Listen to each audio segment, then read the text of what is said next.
దేవుని లెక్కలతో నీ లెక్క సరిపోయినదా? పాఠం వినగానే ఇదేదో లెక్కల క్లాస్ అన్నట్టుగా మనకు అనిపిస్తోంది. నిజంగా ఇది మ్యాథ్స్ క్లాసే. కాకపోతే మీరు చదువుకున్న స్కూళ్ళల్లో, కాలేజెస్లో, యూనివర్సిటీస్లో చెప్పబడని, ఆ పుస్తకాలలో వ్రాయబడని, ప్రపంచమంతా ఖచ్చితంగా తెలుసుకొనవలసిన ఒక ప్రాముఖ్యమైన మ్యాథ్స్ క్లాస్. మీలో చాలామందికి లెక్కలంటే ఇష్టం ఉండొచ్చు, కొంతమందికి కష్టము ఉండొచ్చు. ఇష్టమైన కష్టమైన ఇది నేర్చుకోక తప్పదు. నేర్చుకోకపోతే జరిగేది నష్టం. గనుక చక్కగా కాన్సన్ట్రేట్ చేసి మీరు ఈ పాఠం వినాలి. పరీక్ష రాస్తున్నారు కనుక మార్కుల కొరకు కాక జీవితంలో మార్పు కొరకు మీరు నేర్చుకోవాలి. ప్రియులారా, మనిషి జాగ్రత్తగా వినాలిక. మనిషి దైనందిన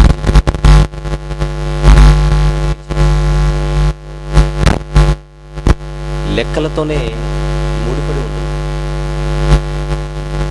ప్రత్యక్షంగానో పరోక్షంగానో మనిషి జీవితం లెక్కలతో ముడిపడి ఉంటుంది.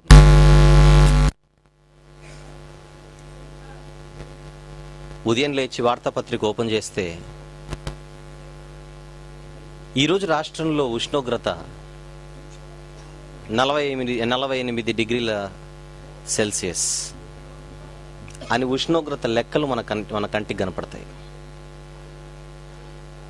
చలికాలం గనుక చలి పులి అన్న పేరుతో రాష్ట్రంలో చలి ఎంతుందో లెక్కల రూపంలో మన కంటికి కనబడుతుంది. తుఫాను రోజుల్లో అయితే వాతావరణ శాఖ కొన్ని హెచ్చరికలు జారీ చేస్తుంది. బంగాళాఖాతంలో అల్పపీడనం లేదా తుఫాను కేంద్రీకృతమై ఉన్నది కనుక రాగల 24 గంటలలో సాధారణ స్థాయి కంటే గాలులు సుమారు 20 నుంచి 30 మైళ్ళ వేగంతో వీచుతాయి గనుక గంటకు సుమారు 100 నుంచి 160 మైళ్ళ వేగంతో గాలులు వీస్తాయి గనుక జాలరులు సముద్రంలోనికి వెళ్ళకూడదు. ఈ హెచ్చరిక జారీ చేయుటకు వారు ఉపయోగించినది లెక్క. తీర ప్రాంతములలో ఉన్నవారు సరిహద్దు ప్రాంతాల్లోనికి వెళ్ళిపోవాలి. వీటిని గాలి లెక్కలు అని అంటారు.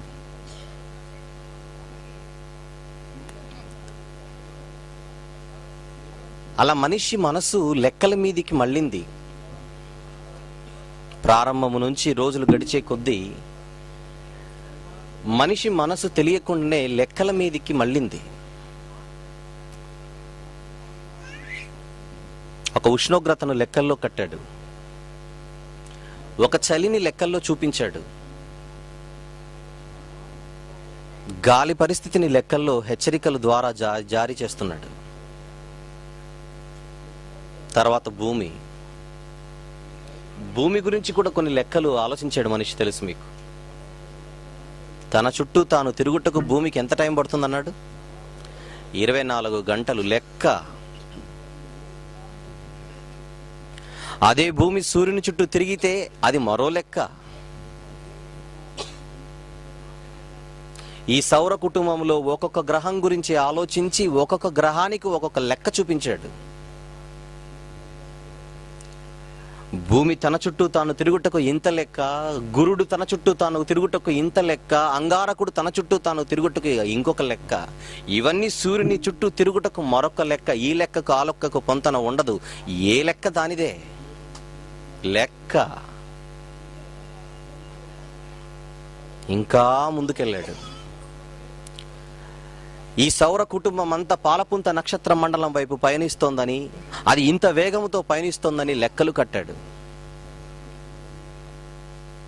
ఈ పాలపుంత మిల్కీవే నక్షత్ర మండలం అంతా కలిసి ఆండ్రోమిడా నక్షత్ర మండలం అనే మరో మండలం వైపు వేగంగా పయనిస్తోందని దాని లెక్క ఇది అని చూపించాడు. ఇలాంటి నక్షత్ర మండలాలు ఈ విశ్వంలో కోటాను కోట్లై ఉండగా ఇవన్నీ కూడా హైడ్రా సెంటారస్ అనేటువంటి ఒక సూపర్ క్లస్టర్ అని అంటారు దాన్ని. ఆ మహా పెద్ద నక్షత్ర మండలం వైపు ఇంత లెక్కతో ఇంత వేగముతో పయనం చేస్తూ వెళ్ళిపోతున్నాయని లెక్కలు తీశాడు మనిషి. అంటే మనిషికి లెక్కలంటే ఇష్టమని అర్థమైంది. కష్టమైన లెక్కల గురించి ఆలోచించే మనస్తత్వం మనిషిది. ఇంతవరకు శాస్త్రవేత్తల గురించి మాట్లాడాను. ఇక సామాన్యుడి గురించి ఆలోచిస్తే రోజు కూలి ఎంత, ఇంటిలో అవసరత ఎంత, సంపాదన 200 రూపాయలు, ఖర్చు 150 రూపాయలు, 50 రూపాయలు సేవ్ చేసుకోవాలి లెక్క. వచ్చే జీతం 6000, ఖర్చులు 4000, మిగిలిన 2000 ఆదా చేయాలి లెక్క. ఇందులో రెంట్ ఇంత, రేషన్ ఇంత, ఫీజులు ఇంత, బట్టలకింత. ఏమర్థమవుతుంది మీకు? అడుగడుగున మనిషి జీవితమే చెప్పండి లెక్కలమయం. లెక్కలు లేకపోతే మనిషి మనుగడ లేదు.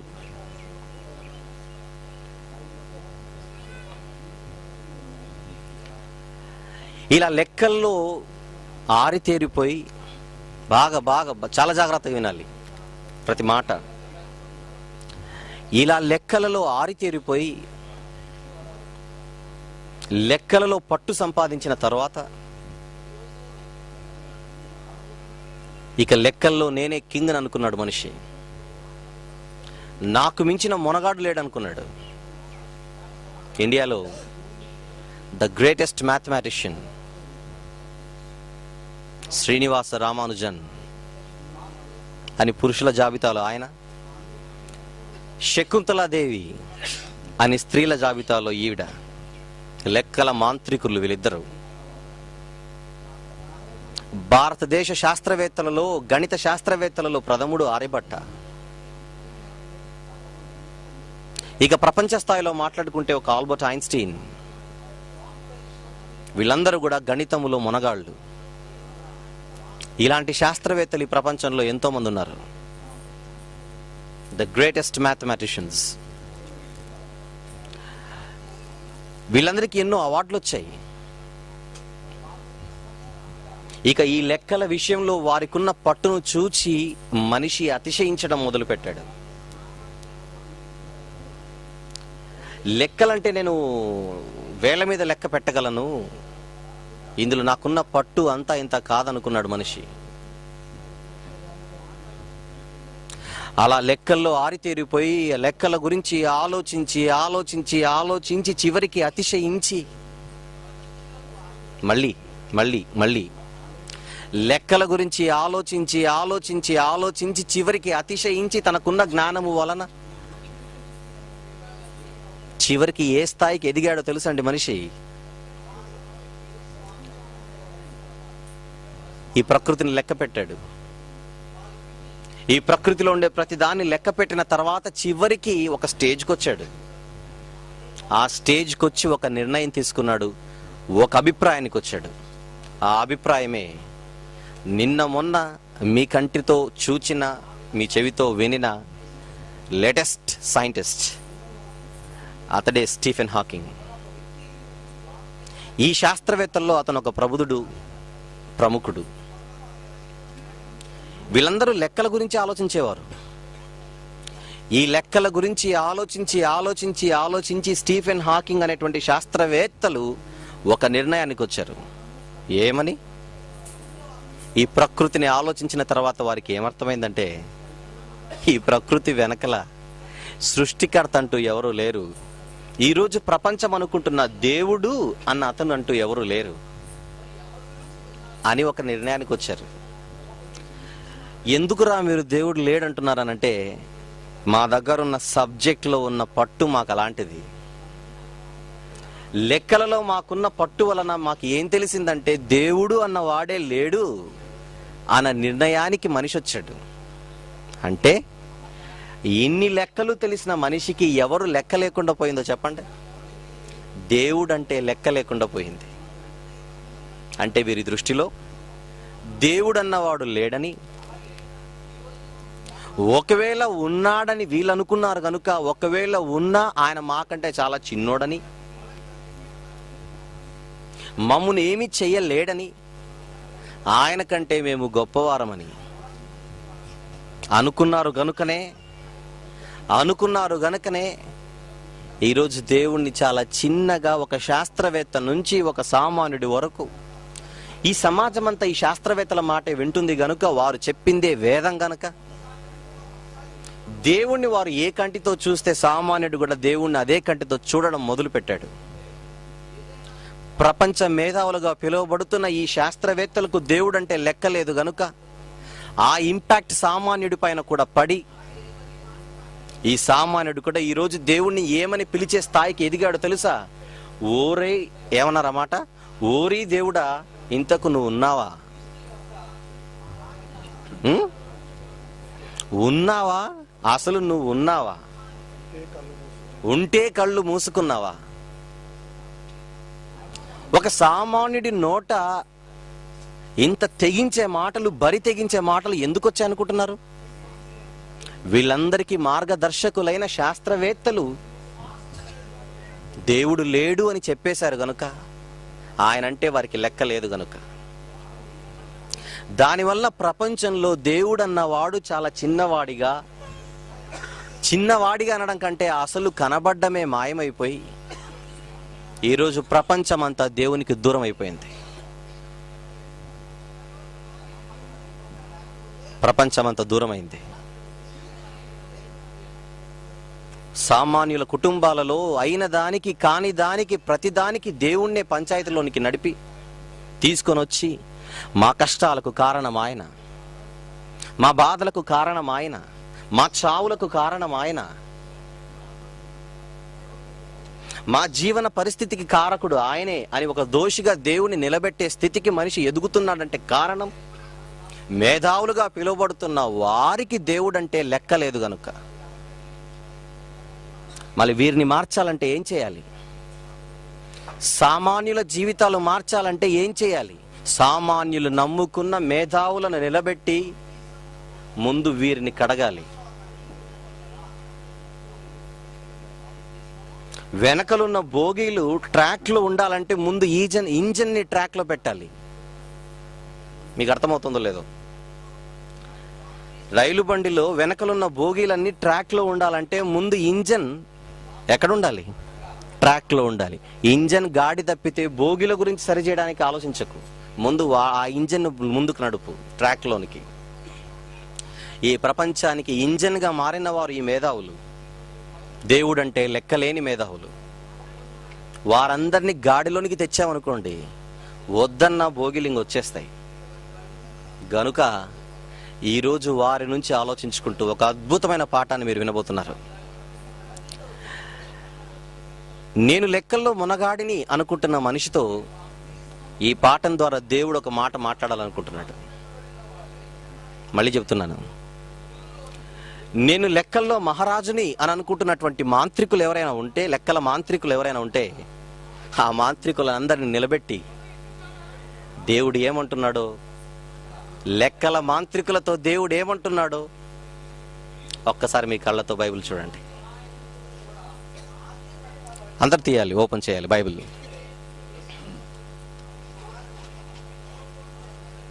ఈ సందర్భంలో దేవుడు ఒక మనిషిని బయటికి రమ్మంటాడు. బయటికి రమ్మని ఆ మనిషితో ఆయన చేస్తున్న సవాలు చూడండి. ఆ సందర్భంలో అక్కడున్న మనిషి వేరు, ఆ సందర్భము వేరు, ఆ మనిషితో జరుగుతున్న సంభాషణ వేరు.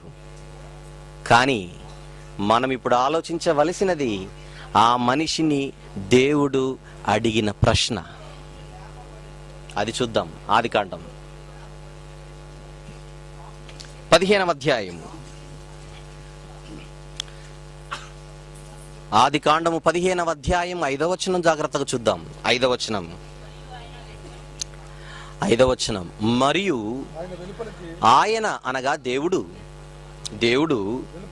వెలుపలికి అతను అనగా అక్కడ అబ్రహాము కాదని, ఈ రోజు ఇప్పుడు మనం మాట్లాడుకుంటున్న ఈ మొనగాళ్ళందరూ ఉన్నారనుకొని ఊహించుకొని దాన్ని చదవండి. ఇప్పుడు అలాంటి లెక్కల మాంత్రికులలో ఒకడిని బయటికి తీసుకొని వచ్చి అడుగుతున్నాడు దేవుడు, నువ్వు లెక్కల్లో మొనగాడు కదరా? అలాగైతే నా దగ్గర ఒక ప్రశ్న ఉంది, జవాబు చెప్పు. లోపల కూర్చొని కంప్యూటర్ ముందు కూర్చొని నేను చాలా కింగ్నని ఇప్పటికే చాలా రెచ్చిపోయావు, కళ్ళు నెత్తికెక్కి. నీ దగ్గర ఉన్న వర్త్ ఏంటో ఇప్పుడు నాకు తెలియాలి, నీ దగ్గర ఉన్న సబ్జెక్ట్ ఏంటో నాకు తెలియాలి, నీ దగ్గర ఉన్న స్టామినా ఏంటో నాకు తెలియాలి. కమాన్, రా బయటికి అన్నాడు. రా బయటికి వచ్చాడు మనిషి. ఆ మనిషితో దేవుడు అంటున్నాడు, చూడండి, ఒరే నువ్వు ఒక్కసారి ఆకాశం వైపు చూడురా, చూసి నీ కంటికి కనబడుతున్న ఆ నక్షత్రములను లెక్కించుటకు నీ చేతనైతే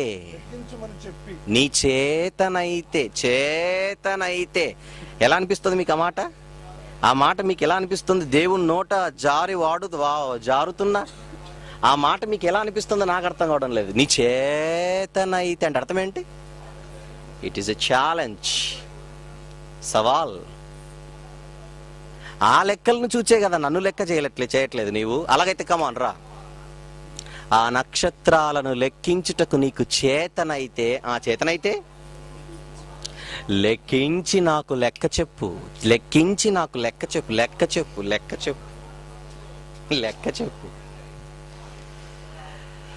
ఈ ప్రపంచంలో ఇంక్లూడింగ్ ఆల్బర్ట్ ఐన్స్టీన్ నుంచి ఈ ప్రపంచంలో ఉండే ఏ శాస్త్రవేత్త అయినా ఈ లెక్క చెప్పగలడా? అడుగుతున్నాడు దేవుడి లెక్క.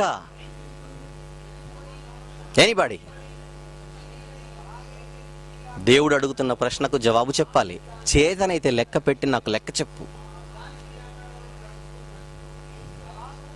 ఏమంటాడు మనిషి? ప్రభువా నా వల్ల కాదు. అనవలసిందే. కానీ మనిషికి తెలివి ఎక్కువ కనుక నేనంటే చెప్పలేను ప్రభా, నువ్వు చెప్పగలవా అని అడుగుతాడు. నేనంటే చెప్పలేను ప్రభా, మళ్ళీ నువ్వు అడుగుతున్నావుగా నువ్వు నీ దగ్గర ఉందా లెక్క, నువ్వు చెప్పగలవా అని ఒకవేళ మనిషి అడిగితే వాడి కోసం దేవుడు రాయించిన మరో మాట చూడండి, కీర్తనల గ్రంథంలో 148వ అధ్యాయము, కీర్తనలు 4వ వచనం. కీర్తనల గ్రంథం 148వ అధ్యాయము 4వ వచనం. క్షమించండి, 147 4వ వచనం. నక్షత్రముల సంఖ్యను ఆయన నియమించి ఉన్నాడు. దేనిని? నక్షత్రముల లెక్క. సంఖ్య అంటే అర్థం ఏంటి? నక్షత్రముల లెక్కను ఆయన నియమించి ఉన్నాడు. నువ్వు లెక్కల్లో ఒకటే అడిగావురా, నీకు ఒక షాకింగ్ న్యూస్ చెబుతాను ఇప్పుడు. అంటున్నాడు దేవుడు, వాటన్నిటికీ నేను పేర్లు కూడా పెట్టుకున్నాను, అది నీకు తెలియదు. నువ్వు నన్ను లెక్కలు ఒకటే అడిగావు, వాటికి నేను పేర్లు పెట్టాను. టామీ అంటే నువ్వు పెంచుకుంటే కుక్క వస్తుంది, అదే నేను టామీ అంటే కుక్క రాదు, నక్షత్రం వస్తుంది. అది నీకు నాకున్న తేడా.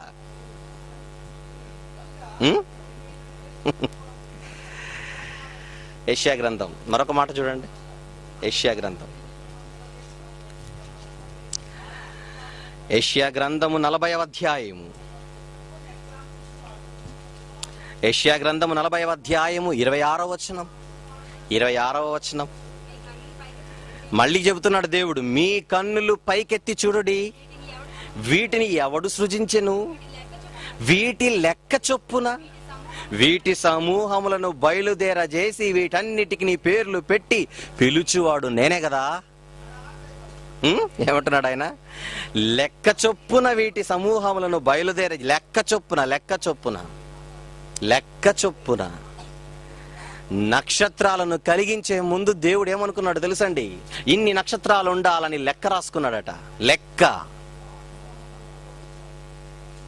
పాలపుంత నక్షత్ర మండలాల్లో ఇన్ని నక్షత్రాలు ఉండాలి, ఆండ్రోమీడా నక్షత్ర మండలాలలో ఆ మండలంలో ఇన్ని నక్షత్రాలు ఉండాలి, హైడ్రా సెంటారస్ నక్షత్ర సూపర్ మండలం సూపర్ క్లస్టర్ లో ఇన్ని నక్షత్రాలు ఉండాలని లెక్క పెట్టి మళ్ళీ సృజించానంటున్నాడు దేవుడు. లెక్క ఒక్కటే కాదు, వాటన్నిటికీ పేర్లు కూడా మరి పెట్టుకున్నాడంటే, తాను కలిగించిన వాటన్నిటికీ పేర్లు పెట్టుకొని లెక్క పెట్టాడనంటే మీకేమర్థం కావాలి? లెక్కలంటే నీకు ఇష్టమని నువ్వు అనుకుంటున్నావు. నువ్వు పుట్టక ముందే లెక్కలంటే ఇష్టపడిన వాడు దేవుడు. నీ లెక్కైనా తప్పుతుందేమో కానీ ఆయన లెక్క తప్పదు. ఆయన లెక్క తప్పదు. దేవుని లెక్క. దేవుడంటే లెక్క లేని వాడికి తెలియవలసిన లెక్కే ఏ లెక్క? దేవుని లెక్క. Very good.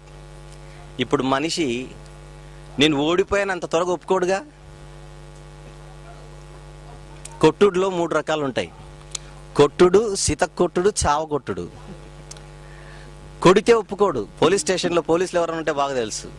ఒరే నువ్వు దొంగతనం చేసావరా అని అంటే ఒప్పుకోడు.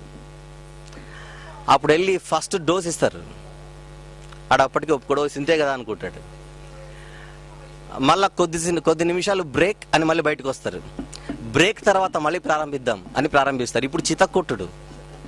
దానికి ఒప్పుకోడు. ఆ తర్వాత ఫైనల్ బ్రేక్ ఇచ్చి చివరి కొట్టుడు ఒక కొట్టుడు ఉంటుందండి, అదే చావగొట్టుడు. అప్పుడు వాడు దించి ఎస్ బాస్ నేను చేశాను తప్పు అని అంటాడు. అలాగే దేవుడు ఒక ప్రశ్న వేసి నువ్వు చాలా చిన్నోడిరా అంటే మనిషి అంత త్వరగా ఒప్పుకోడు. నేను చిన్నోడినా? ఈ జీవితం అంతా ఈ లెక్కల గురించి ఆలోచించి నా వెంట్రుకలు కూడా ఊడిపోయాయి. నేను చిన్నోడిని ఎట్లా?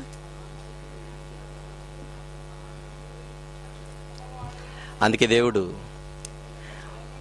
ఓకేనా, ఒప్పుకున్నావా, నువ్వు చిన్నోడు, నువ్వు ఒప్పుకున్నావు, ఓడిపోయావు కదా, ఒప్పుకుంటావా, నా ముందు నువ్వు చిన్నోడివే కదా అని అంటే, ప్రభువా నువ్వు అంత త్వరగా నన్ను తక్కువ అంచనా వేయకు.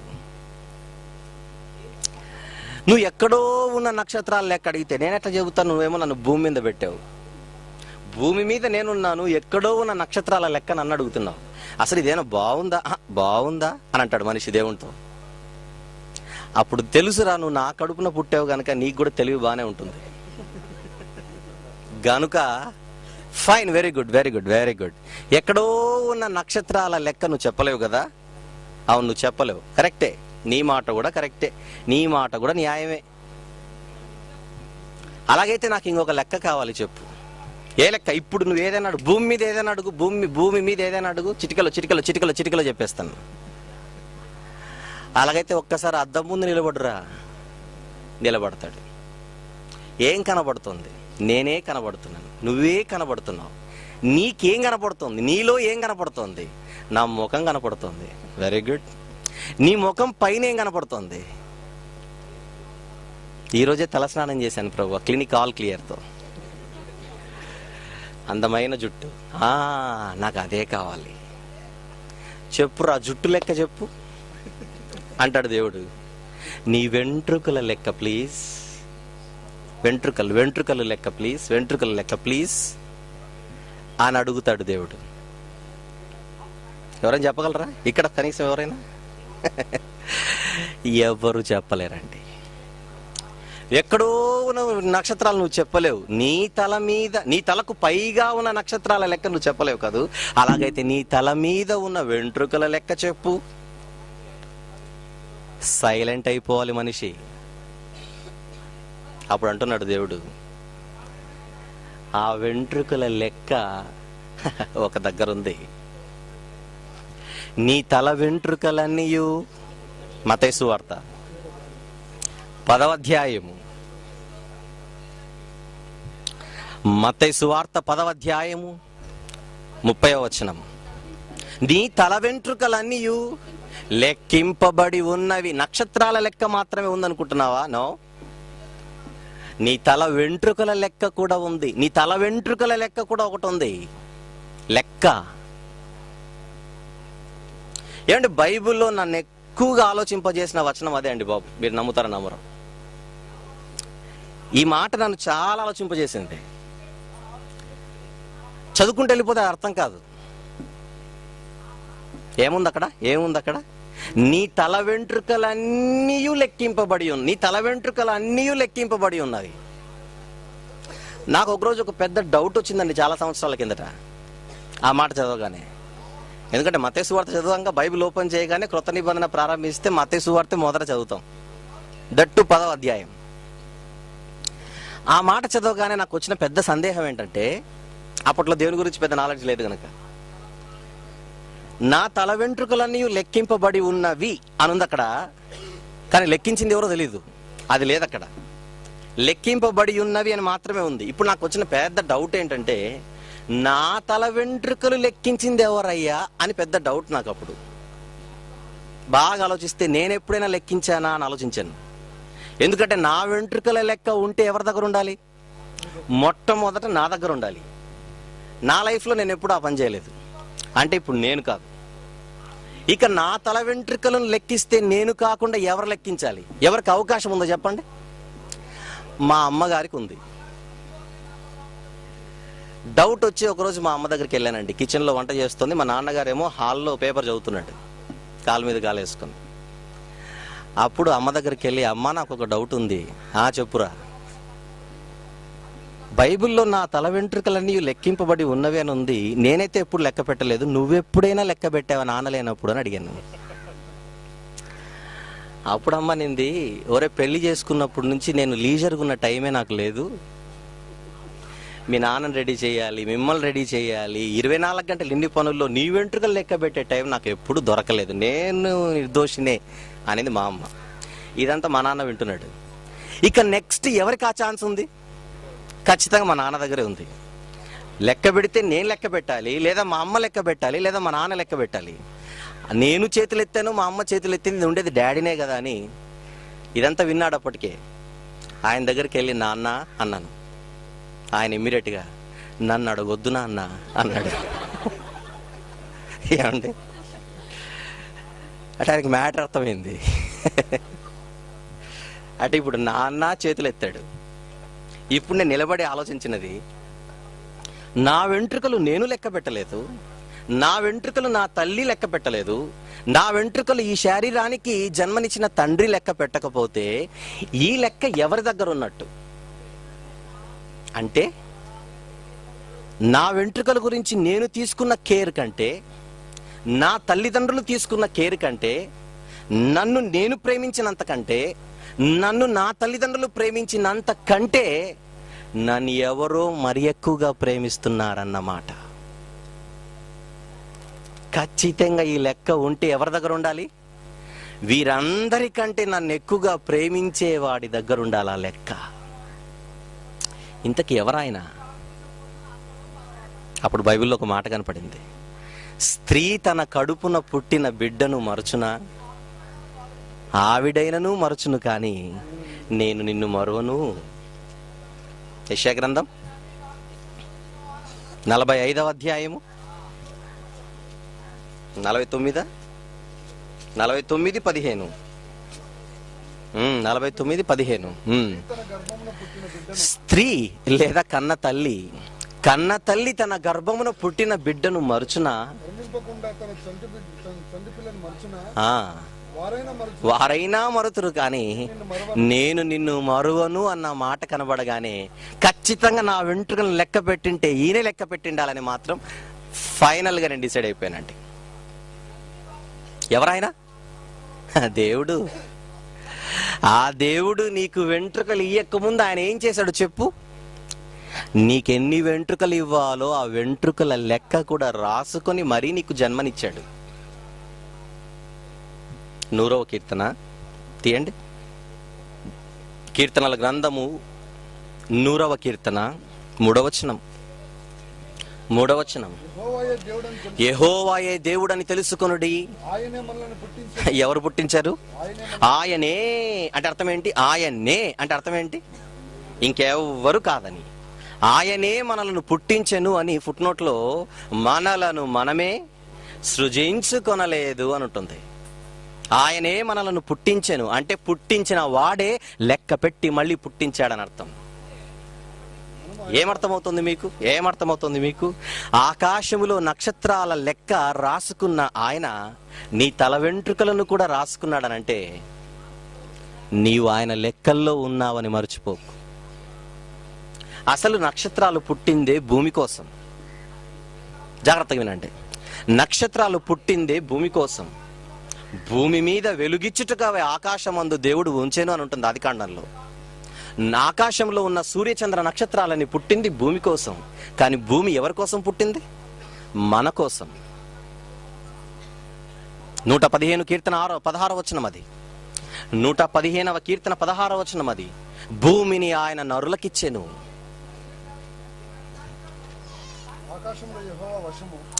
ఆకాశములు యెహోవా వశము, భూమిని ఆయన నరులకిచ్చాడు. మీకు బాగా తెలిసిన మాట. యావత్తు భూమి మీద కాపురం ఉండుటకు దేవుడు ప్రతి జాతి మనుషుని ఒకని నుండి కలిగించి నీ అవయవ నిర్మాణము జరుగుతుండగా నువ్వేమో వెంట్రుకలంటే నీకు చాలా చిన్న చూపు.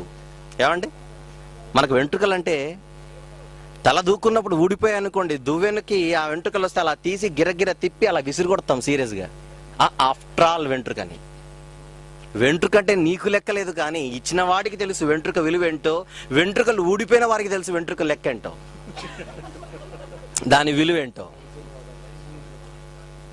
ఏమండి, బాగా వెంట్రుకలు ఉన్నాయి కనుక ఆఫ్టర్ ఆల్ వెంట్రుక కాదని మనం అనుకుంటున్నాం.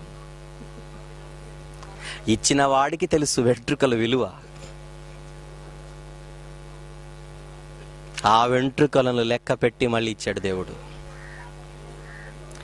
మీరు బాగా ఆలోచిస్తే ఇప్పుడు ఒక బాంబు పేలాలి, వెంట్రుకలనే లెక్క పెట్టాడంటే ఖచ్చితంగా మన శరీరంలో ఉండే ప్రతి అవయవాన్ని ఆయన లెక్క పెట్టి ఉండాలి. మీరేమంటారు?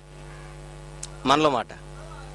ఖచ్చితంగా మన శరీర నిర్మాణములో చిన్న వెంట్రుకను లెక్క పెట్టాడంటే ఈ అవయవాలన్నిటినీ ఖచ్చితంగా ఆయన లెక్క పెట్టి తీరి ఉండాలి. అవునో కాదో చూడండి. 139 కీర్తన 16వ వచనం. 139 కీర్తన 16వ వచనం. నేను పిండమునై ఉండగా నీ కన్నులు నన్ను చూచెను. నియమింపబడిన దినములలో ఒకటైన కాక మునుపే నా దినములన్నీ నీ గ్రంథములో లిఖితములాయను అని ఫుట్ నోట్లో ఏముంది? ఒకటైనను కాక మునుపే నా అవయవములు దినము నిరూపింపబడుచుండగా అవన్నీయు నీ గ్రంథములో లిఖితములాయెను అంటే అర్థం ఏంటి? తల వెంట్రుకను లెక్క పెట్టిన దేవుడు నీ శరీరంలో ఉండే ప్రతి అవయవాన్ని లెక్క పెట్టి మరీ నీకు నిర్మించాడని అర్థం.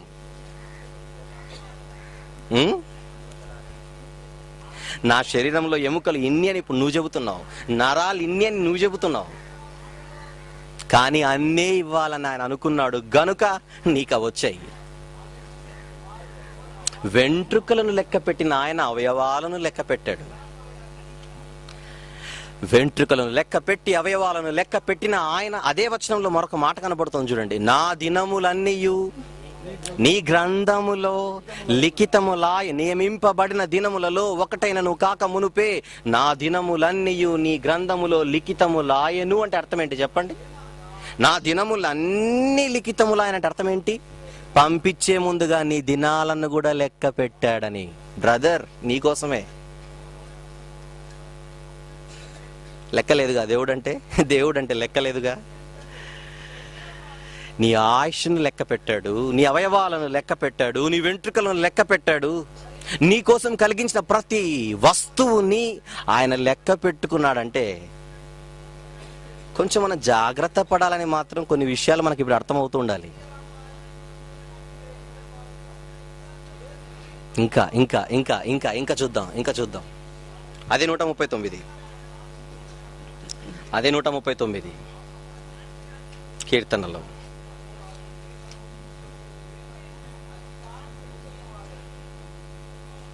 ఏమండి, మొదటి వచనం నుంచి చూద్దాం. మొదటి వచనం నుంచి, యెహోవా నీవు నన్ను పరిశోధించి తెలుసుకొని ఉన్నావు. నేను కూర్చుండుట నేను లేచుట నీకు తెలుసు. నాకు తలంపు పుట్టక మునిపే నీవు నా మనసు గ్రహించుచున్నావు. ఏమంటే, నాకు తలంపు పుట్టక మునిపే నీవు నా మనస్సు గ్రహించుచున్నావు. 4వ వచనం, మాట నా నాలుకకు రాక మునిపే అది నీకు పూర్తిగా తెలిసినదంటే అర్థం ఏంటి? నీ తలంపులు లెక్క పెడుతున్నాడని. ఇది దారుణం అండి బాబు, ఇది మామూలు విషయం కాదండి. వెంట్రుకలు లెక్క పెట్టాడు, ఓకే. ఇంకా అవయవాలు లెక్క పెట్టాడు, ఓకే. దినాలు లెక్క పెట్టాడు, అది ఓకే. ఇప్పుడు ఆయన చూపు ఎక్కడికి వచ్చింది? తలంపుల్లోనికి వచ్చింది. ఇది ఏం ఆలోచిస్తున్నాడు ఇంతకు? మజ్ను ఏం ఆలోచిస్తున్నాడు? లైలా ఏం ఆలోచిస్తుంది?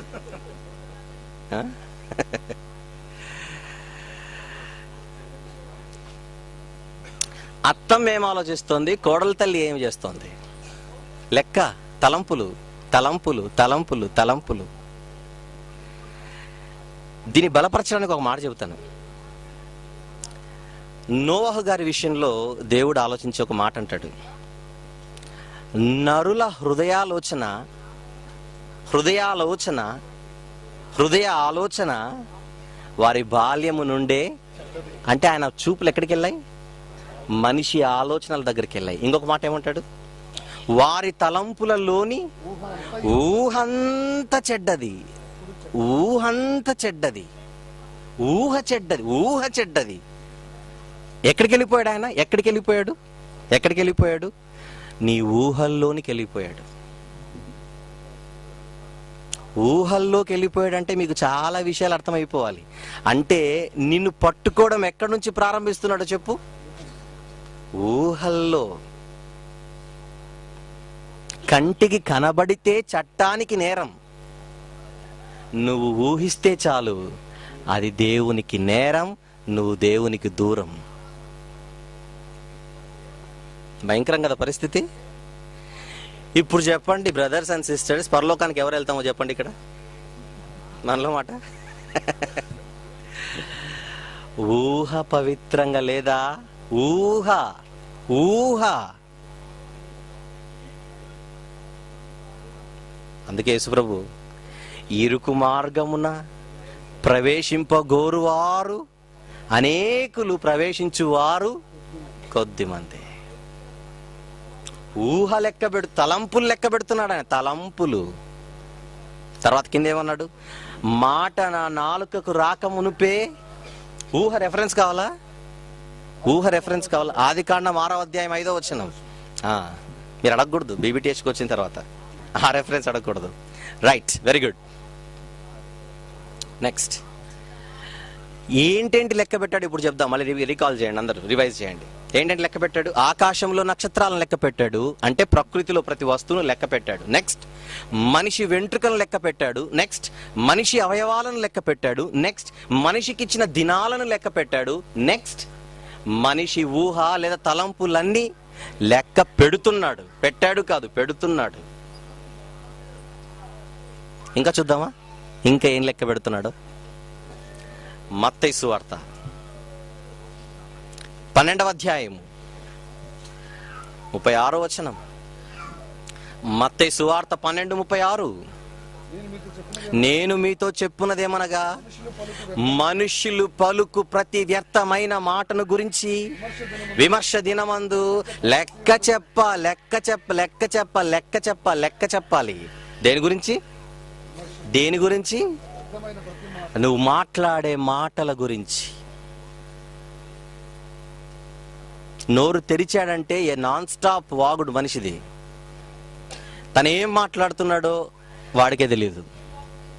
అందుకే చాలా సందర్భాలు అంటాడు, రే నువ్వు నా కోపం తెప్పియకురా, నాకు కోపం వస్తే నేను మనిషినే, నువ్వు మనిషివే కావు. అప్పుడు నేను ఏం చేస్తానో నాకే తెలియదు, ఏమంటానో నాకు తెలియదు అని అంటున్నావు కదా నువ్వు లెక్క చెప్పాలి. నువ్వు లెక్క చెప్పాలి. వ్యర్థమైన మాట అంటే అర్థం ఏంటి? వ్యర్థమైన మాట అంటే అర్థం ఏంటి చెప్పండి? వ్యర్థమైన మాట అంటే దేవునికి ప్రయోజనము కానిది ఏదైనా అది వ్యర్థమైన మాటే. నీకు పనికిరాని అనకు, మీ కుటుంబానికి పనికిరానిది అనకు. దేవునికి పనికిరాని ఆలోచన, దేవునికి పనికిరాని తలంపు, దేవునికి పనికిరాని ప్రతి మాట దేవుని దృష్టిలో వ్యర్థమైన మాట. మలాకిలో ఒక మాట ఉంటుంది, యెహోవా యందు భయభక్తులు గల వారు ఒకరితో ఒకరు మాట్లాడుకొనుచుండగా ఆయన చెవియొగ్గి ఆలకించినట్ట. 3:16 మలాకిలో. ఆ మాట చాలా మంచి మాట అండి. యెహోవా యందు భయభక్తులు గల వారు ఒకరితో ఒకరు మాట్లాడుచుండగా నా యందు భయభక్తులు గల వారు నా గురించే మాట్లాడతారు కదా అని. ఏమండి, నా యందు భయభక్తులు గల వారు నా గురించే మాట్లాడుకుంటారా కాదని పరలోకం నుంచి ఆయన చెవియొగ్గి వింటే ఈ ఇద్దరు భక్తులు ఏం మాట్లాడుకుంటున్నారంటే, బ్రదర్ తెలంగాణ వస్తుందంటావా? ఇప్పుడు ఈయన ఏం చేయాలి చెప్పండి దేవుడు? ఏమండి, వస్తే తెలంగాణ బాగుంటుందా, రాయల తెలంగాణ బాగుంటుందా, లేదా ఆంధ్ర సీమాంధ్ర బాగుంటుందా, ఇంకొకటి ఏమాంధ్ర సమైక్యాంధ్ర బాగుంటుందా?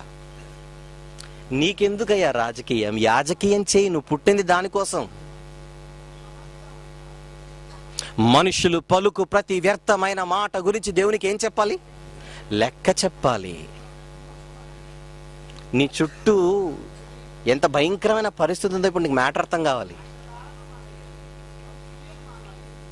ఏమండి, లోకములో ఉన్న నీ డెసిగ్నేషన్ను బట్టి, లోకంలో ఉన్న నీ చదువులను బట్టి, లోకంలో ఉన్న నీ స్థాయిని బట్టి నేను మొనగాడినని నువ్వు అనుకుంటున్నావేమో, కానీ నీ చుట్టూ దేవుడు ఎంత భయంకరమైన ఐ పెట్టాడో. కన్ను, సీక్రెట్ ఐ అంటారు దాన్ని, రహస్య కన్ను. సీసీ కెమెరా ఆయన కన్నే, అది గాడ్స్ కెమెరా. అది నీ కంటికి కనబడదు, కానీ ఆ కన్ను నిన్ను చూస్తూనే ఉన్నది. చూడ్డం మాత్రమే కాదు, లెక్క పెడుతోంది. వీడికి నేను ఇంత బతుకినిచ్చాను, ఎన్ని తలంపులు నా గురించి ఆలోచించాడు, ఎంత ఊహ నా గురించి ఉంది, ఎన్ని మాటలు నా గురించి మాట్లాడాడు. విచిత్రం ఏంటంటే సంఘానికి వెలుపల ఉన్నవారు ఎలాగూ దేవుని గురించి మాట్లాడలేరు, బానే ఉంది, అవకాశం లేదు. సంఘము లోపల ఉన్న వారి పరిస్థితి ఎలాగుందంటే, ఈరోజు సంఘము లోపల ఉన్న వారి పరిస్థితి, ఆదివారం వస్తారు, సంఖ్య ఏమో 100లో ఉంటుంది. చర్చిలో ఒక 500 మంది ఉన్న సంఘములో కనీసం ఒక 100 మంది బల్ల తీసుకుంటారు. బల్ల తీసుకున్న తర్వాత బయటకు వచ్చిన తర్వాత అసలు బల్ల ఎందుకు తీసుకోవాలి? ప్రభు వచ్చే వరకు ఆయన మరణ సమాధి పునరుత్థానముల గురించి ప్రచురించాలి. అది నువ్వు చెయ్యాలనే నీకు జ్ఞాపకం చేయుటకే దేవుడు బల్ల పెట్టాడు. 100 మంది బల్ల తీసుకుంటే బల్ల తీసుకుని బయటకు వచ్చిన వాళ్ళని నిలబెట్టి మీరు అడగండి, బ్రదర్ లేదా సిస్టర్, మా ఊర్లో ఈరోజు ఒక 10 మంది 20 మంది 30 మంది గ్యాదర్ అవుతారు, వచ్చి 2 మాటలు దేవుని గురించి చెబుతారా అని అంటే 100 మందిలో ఎస్ అనే వాళ్ళు ఎంతమంది ఉంటారో మీరు వెళ్ళి చూడండి. 90% నో. మేము చెప్పం. ఎందుకు? మేము చెప్పలేం. ఎందుకు చెప్పలేవు? దేవుడు ఎందుకో నాకు అన్ని టాలెంట్లు ఇచ్చాడు కానీ వాక్యం చెప్పే టాలెంట్ లేదు బ్రదర్, ప్రైజ్ ది లార్డ్ అని అంటాడు ఫైనల్గా. అదొక్క వరం వేయలేదు. మళ్ళీ బల్లెందుకు తీసుకున్నావురా లోపల? దేవుడు అడుగుతాడు, బల్లెందుకు తీసుకున్నావు? బల్లెందుకు తీసుకున్నావు? బాప్తిసం తీసుకున్నాను కదా బ్రదర్. బాప్తిసం ఎందుకు తీసుకున్నావు? బల్ల తీసుకోవాలి కదా బ్రదర్. ఏమండి, చెబుతుంటే నాకే కంట్రోల్ అన్నట్టుంది, వింటుంటే మీకు బాధగా ఉంది. వీళ్ళకి జన్మనిచ్చిన దేవునికి ఎలా ఉంటుందో చెప్పండి. రాజకీయం గురించి అరగంట సేపు మాట్లాడతాడు, రోజంతా మాట్లాడతాడు, రాష్ట్రమంతా నా చేతుల్లో ఉన్నంత బిల్డప్ ఇస్తాడు. చిరంజీవి బయటకు వచ్చిండకూడదయ్యా, నువ్వేమైనా అనుకో, నా మాట, రాజకీయాల్లోకి వచ్చిండకూడదు. ఇప్పుడు చూడు వాని బతుకేమైందో. చిరంజీవి గురించి మాట్లాడతావు. జగన్మోహన్ రెడ్డి కాంగ్రెస్లోనే ఉంటే బాగుండేది, నా అభిప్రాయం, నువ్వేమంటావు వదినా అని అంటాడు పక్కన చూసి. యేసుప్రభు గురించి ఆ ఒక్క టాలెంట్ లేదు బ్రదర్. ఏం చేయాలండి ఇప్పుడు? ఏం చేయాలి? వ్యర్థమైన మాటకు వీడు లెక్క చెప్పక తప్పదు. వ్యర్థమైన మాట అంటే మీకు అర్థం కావాలిగా మరి. ప్రభు శరీరం అని ఎంచక దానిని తీసుకున్నవాడు శాపగ్రస్తుడవుతాడు. శాపగ్రస్తుడు. లెక్క లెక్క ఇంకా చూద్దాం. లెక్కల్లో ఆరితేరిన వాడు దేవుని లెక్క పెట్టనప్పుడు ఈ లెక్కల తరగతి వాడికి చెప్పక తప్పదు.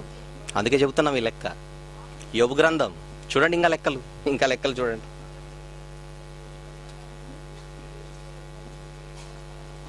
31వ అధ్యాయం, యోబు గ్రంథం 31వ అధ్యాయం 4వ వచనం. ఆయన నా ప్రవర్తన ఎరుగును గదా, నా అడుగు జాడలన్నిటినీ లెక్కించును గదా. ఏం లెక్క పెడుతున్నాడు ఆయన? అడుగు జాడలు. నువ్వు అడుగు లేచిపోతే అక్కడ నీ ప్రింట్ పడుతుంది, పాదముద్రలు. ఆ పాదముద్రలు లెక్క పెడుతున్నాడు. వేలి ముద్రలు లెక్క పెట్టడం నీకు తెలుసు, నీ పాదముద్రలు లెక్క పెడుతున్నాడు. అడుగు జాడలన్నిటినీ, నువ్వు ఎక్కడికి నడుస్తున్నావో ఆయన లెక్క పెడుతున్నాడు. ఏం మాట్లాడుతున్నావో లెక్క పెడుతున్నాడు. ఏం ఆలోచిస్తున్నావో లెక్క పెడుతున్నాడు. ఏం లెక్క అనుకుంటున్నారు? ఇదంతా దేవుని లెక్క. దేవుని లెక్క. దేవుని లెక్క. ఏమంటే మీకు భయం వేయట్లేదా ఈ మాటలు చెబుతుంటే? ఇప్పుడు యేసుప్రభు వస్తే మన బతుకేంటో చెప్పండి.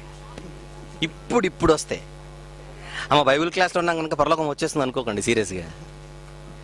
నాకు తెలిసి ఇది విన్న తర్వాత ఇప్పుడు అందరూ ఒక నిమిషం పాటు మౌనం పాటించి అసలు ఏం జరుగుతోంది అని ఆలోచించాలి. లేదంటే భయంకరం.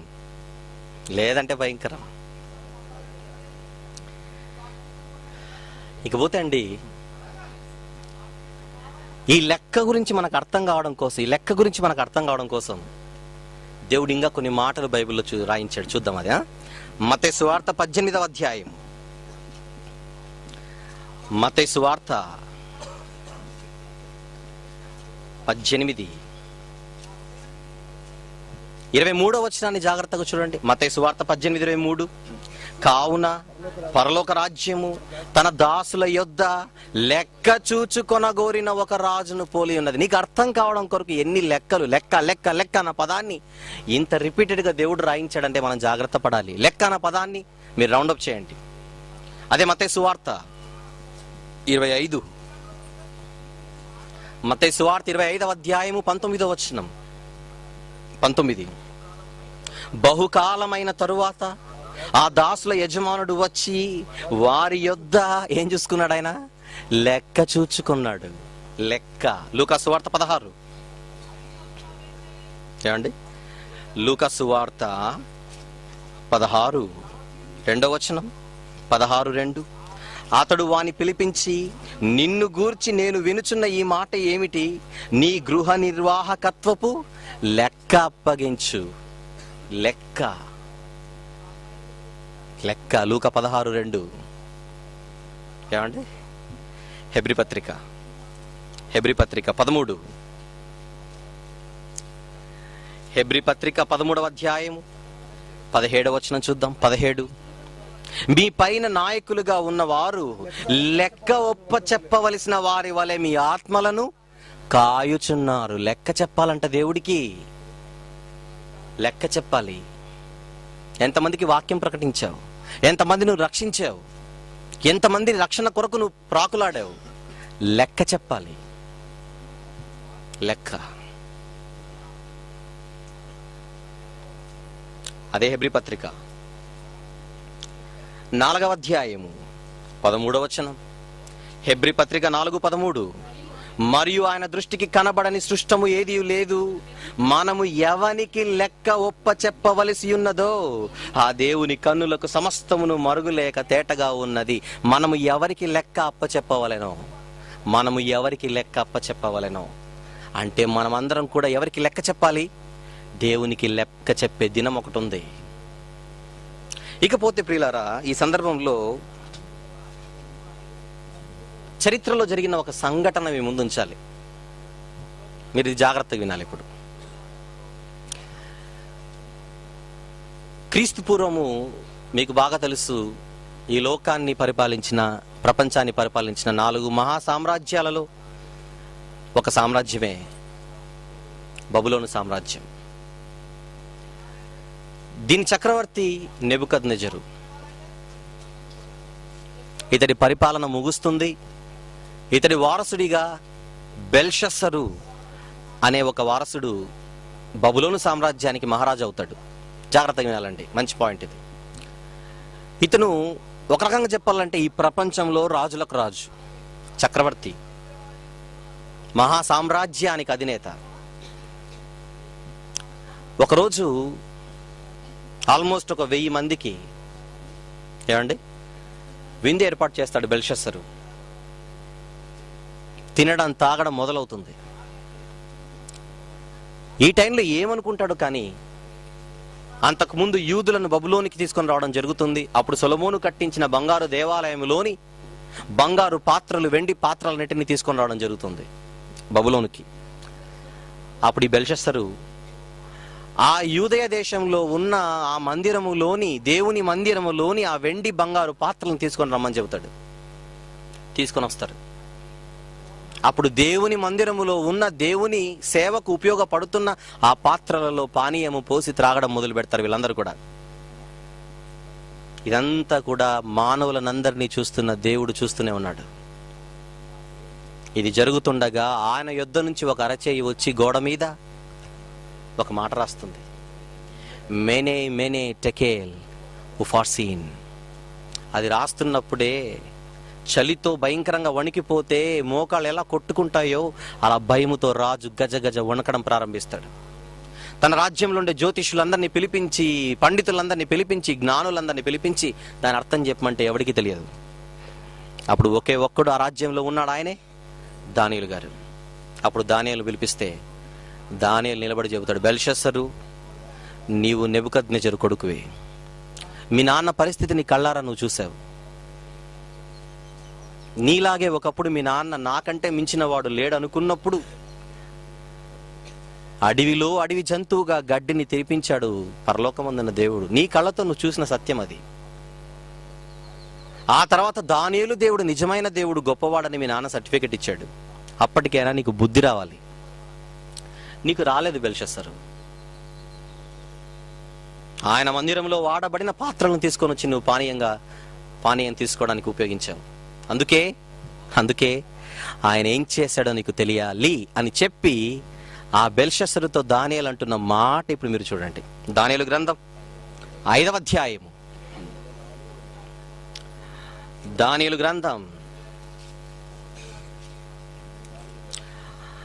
5వ అధ్యాయం 24 నుంచి చదువుకుందాం. కావున ఆయన ఎదట నుండి ఈ అరచేయి వచ్చి వ్రాతను వ్రాసిన శాసనమేమనగా, మెనే మెనే టెకేలు ఫార్సీ. నీ వాక్య భావం ఏమనగా, మినే అనగా దేవుడు నీ ప్రభుత్వ విషయములో ఏం చూచి, లెక్క చూచి దానిని ముగించెను.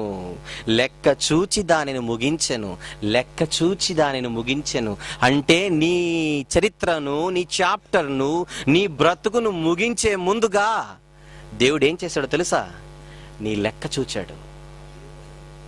నీ లెక్క చూచాడు. లెక్క లెక్క లెక్క. దేవుని స్టైల్ మీకు అర్థం కావాలి. లెక్కల్లో ఆయనకు యూదుడని భేదము లేదు, చెప్పండి.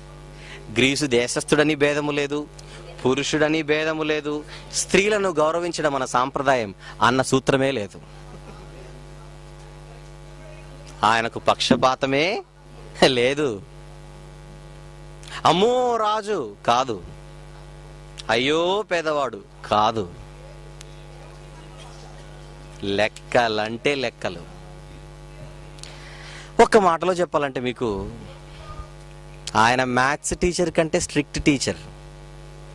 సాధారణంగా ఎందుకు అండి, మ్యాథ్స్ టీచర్లు అందరూ ఎప్పుడు స్ట్రిక్ట్గానే ఉంటారు కదా. మా మ్యాథ్స్ సార్ అంటే చాలా భయం అండి మాకు అంటుంటారు చాలామంది. ఎందుకు? ఆయన స్ట్రిక్ట్. కానీ ఆ లెక్కల దేవుడు ఇంకా స్ట్రిక్ట్. ఆయన ఏమంటే ఈయన కొడదామనేటప్పుడు కూడా లెక్క చూశాడంటే ఆయన స్టైల్ అర్థం చేసుకోండి మీరు. బెల్షస్సర్ను లేపేద్దాం అనుకున్నాడు. లేపేసే ముందు కూడా ఈ లెక్క పూర్తయిందో లేదో ఒకసారి చెక్ చేయండి. ఎవరక్కడ? చిత్తం ప్రభువా. ఆడ లెక్క చూడండి త్వరగా, ఆడ లెక్క చూడండి. ప్రభువా అయిపోయింది ప్రభువా, ఏసేయ్. డైరెక్ట్ అటాక్ కాదు, లెక్క చూచి ముగించాను. లెక్క చూచి ముగించినట్టు అర్థం ఏంటి? ముగించే ముందు లెక్క చూస్తున్నాడు. దేవుని స్టైల్ అది. దానికి ఆధారంగా ఇంకొన్ని మాటలు చూపిస్తాను. అబ్రహాం గారితో దేవుడు మాట్లాడుతూ, అదే 15 ఆదికాండంలో మాట్లాడుతూ ఒక మాట అంటాడండి,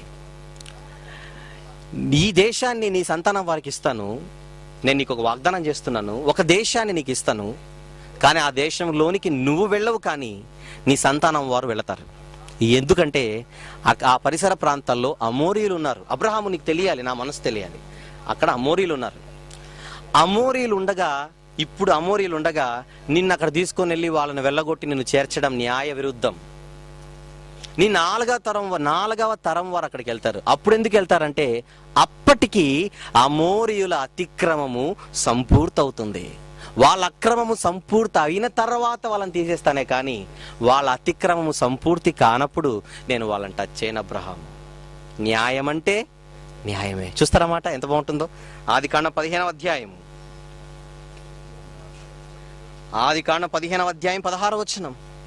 16వ వచనం, అమోరీయుల అక్రమము ఇంకను సంపూర్ణము కాలేదు గనుక నీ 4వ తరం వారు ఇక్కడికి మరలా వచ్చేదరని నిశ్చయంగా తెలుసుకొనుమని అబ్రహాముతో చెప్పాను. సంపూర్ణమయ్యేంత వరకు నేను వాళ్ళని టచ్ చేయను. ఏమండి అంటే దేవుడు అసలు దొరకడన్నమాట. నన్ను ఎందుకు కొట్టావు ప్రభువా నువ్వు అడగకూడదు. అడక్క ముందు నీకు మ్యాటర్ అర్థమవుతుంది. అది దేవుని స్టైల్. ఇంకొకటి చూద్దాం. దానియేలు గ్రంథం. దేవుడు శిక్ష వేసే ముందు లెక్క చూచి మళ్ళీ ఆయన శిక్ష వేస్తాడన్న దానికి ఇవన్నీ నిదర్శనాలండి. మనం భయపడకపోతే చాలా కష్టం. దానియేలు గ్రంథం 8వ అధ్యాయం. ఇది అమోరీయుల రాజ్య లెక్క కాదు. ఇది బెల్షస్సరు విషయంలో బబులోను లెక్క చూశారు. ఆదికాండంలో అమోరీయుల లెక్క చూశారు. ఇప్పుడు గ్రీకుల లెక్క చూద్దురు. గ్రీకుల సామ్రాజ్యములోని లెక్క దేవుని విషయంలో. 23వ వచనం 8:23. దానియేలు 8:23. వారి ప్రభుత్వము యొక్క అంతములో వారి అతిక్రమములు సంపూర్తి అంటే మీకు ఏమర్థం అవుతుంది? సంపూర్తి అనగా లెక్క. మత్తయి సువార్త ఇంకొక మాట చూద్దాం. మత్తయి సువార్త 23వ అధ్యాయం. మత్తయి సువార్త 23:31. మత్తయి సువార్త 23:31. అందువలననే మీరు ప్రవక్తలను చంపిన వారి కుమారులై ఉన్నారని మీ మీద మీరే సాక్ష్యం చెప్పుకొనుచున్నారు. 32. మీరును మీ పితరుల పరిమాణము పూర్తి చేయుడి. పరిమాణము అంటే మీకు ఏమర్థం అవుతుంది? పరిమాణము అంటే ఏంటి? లెక్క. మొదటి దెస్సలోనిక పత్రిక మరొక లెక్క చూడండి. ఇక్కడ దెస్సలోనిక మొదటి పత్రిక 2వ అధ్యాయం 15-16 వచనములు. ఆ యూదులు తమ పాపములను ఎల్లప్పుడూ సంపూర్తి చేయుటకై పరిమాణము, సంపూర్ణం, ఈ పదాలని ఏం సూచిస్తున్నాయో చెప్పండి? లెక్క. దేవుడు శిక్ష వేసే ముందుగా లెక్క చూచి మళ్ళీ కొడతాడనడానికి ఒక అమోరీయుల సామ్రాజ్య చరిత్ర నీకు అర్థం కావాలి. శిక్ష వేసే ముందుగా లెక్క చూస్తాడని అన్నదానికి నిదర్శనంగా ఒక బబులోను సామ్రాజ్య చరిత్ర నీకు అర్థం కావాలి. ఒక గ్రీకుల సామ్రాజ్య చరిత్ర నీకు అర్థం కావాలి. ప్రవక్తలను చంపిన యూదుల చరిత్ర నీకు అర్థం కావాలి. లెక్క అడుగడుగున దేవుడు లెక్క పెడుతున్నాడు మనిషిని. ఏమండి ఇప్పుడు చెప్పండి, ఏం లెక్క పెడుతున్నాడు దేవుడు? చెప్పాలి. ఆకాశములో ఈ ప్రకృతిలో ఆయన కలిగించిన ప్రతి దానిని లెక్క పెట్టాడు. తర్వాత మన వెంట్రుకలు లెక్క పెట్టాడు. తర్వాత మన అవయవాలను లెక్క పెట్టాడు. తర్వాత మన దినములను లెక్క పెట్టాడు. తర్వాత మన తలంపులు ఊహంత లెక్క పెడుతున్నాడు. తర్వాత మన నోటి మాటలు ఆయన లెక్క పెడుతున్నాడు. తర్వాత మన అడుగు జాడలన్నిటినీ లెక్క పెడుతున్నాడండి. ఇంకా అంటే మొత్తం నీ బ్రతుకునే ప్రతి క్షణం ఆయన ఏం చేస్తున్నాడు? లెక్క పెడుతున్నాడు. నీకు శిక్ష వేసే ముందుగా కూడా నీ లెక్క చూచి మరీ శిక్షిస్తాడు అనడానికి నిదర్శనం ఒక అమోరీల రాజ్యం, ఒక బబులోను రాజ్యం, బెల్షస్సరు చరిత్ర, తర్వాత గ్రీకుల చరిత్ర, ఒక యూదుల చరిత్ర. ఏమండి ఇకపోతే మనందరి గురించి ఫైనల్గా ఒక మాట చెప్పాడు, అది చూసి ముగించుకుందాం. రోమా పత్రిక 14, రోమీలకు రాసిన పత్రిక 14, 12వ వచనములోని చివరి మాట. రోమీలకు రాసిన పత్రిక 14, 12వ వచనంలోని చివరి మాట. మనలో ప్రతివాడును తనను గురించి దేవునికి లెక్క చెప్పాలి. ఉందా ఉందా ఉందా? అండర్లైన్ చేయండి. మనలో ప్రతివాడు దేవునికి లెక్క చెప్పాలి. ఆ లెక్క చెప్పే సమయంలో ఆయన అనుకున్న ఎక్స్పెక్టేషన్స్ కి, లేదా ఆయన నీ విషయంలో అనుకున్న లెక్కకు నీ లెక్క సరిపోకపోతే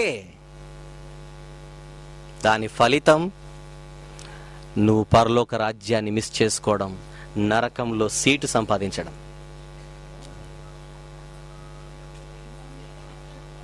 ఆలోచించండి. దేవుని లెక్కలతో నీ లెక్క సరిపోతున్నదో లేదో పరిశీలించు. యేసు ప్రభు ఎప్పుడైనా రావచ్చు. వచ్చిన రోజున నువ్వు లెక్క చెప్పాలి. ఆయన న్యాయపీఠం మీద ఎదుట నిలబడి అప్పుడు ఆయన అనుకున్న లెక్కకి నీ లెక్క సరిపోలేదా, ఆ రోజు బాధపడి ప్రయోజనం లేదు. చేతులు కాలిన తర్వాత పట్టుకోవడానికి ఆకులు ఇక్కడ దొరుకుతాయి, అక్కడ నో ఆకులు, ఓన్లీ నరకం. ఈ పాఠం విన్న తర్వాత భయపడి మార్కుల కొరకు కాక మార్పు కొరకు ఈ మాటలు ఉపయోగించు.